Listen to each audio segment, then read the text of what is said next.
ప్రెగ్నెన్స్ ఏ position లో పడుకోవాలి అది ఈరోజు తెలుసుకుందాం.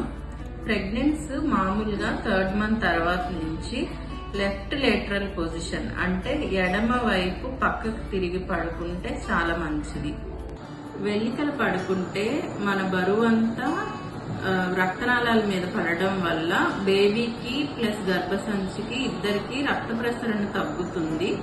అందుకని మనం వెల్లికలు పడుకోకుండా సైడ్ తిరిగి పడుకుంటే బేబీ యొక్క బరువు మన వెన్నుపూస మీద పడకుండా ఉండడం వల్ల బ్లడ్ సప్లై ఇంప్రూవ్ అవుతుంది బిడ్డకి గర్భసంచికి. ఇలా సైడ్ తిరిగి పడుకోవడం వల్ల కాలవాపులు కూడా తగ్గుతాయి. ఈ వెల్లికలు పడుకుంటే కాలవాపులు ఎక్కువ అవుతాయి. ఒక్కొక్కసారి వెల్లికల పడుకోవడం వల్ల బాగా ప్రెషర్ పడి వెన్నుపూస మీద రక్తనాళాల మీద ఒక్కొక్కసారి కళ్ళు తిరగడం, బీపీ చాలా డ్రాప్ అవడం కూడా జరుగుతుంటది గర్భవతులకి. అది సుపైన్ హైపోటెన్షన్ అంటారు. అది జరగకుండా ఉండాలంటే ఖచ్చితంగా సైడ్కి తిరిగి పడుకోవాలి.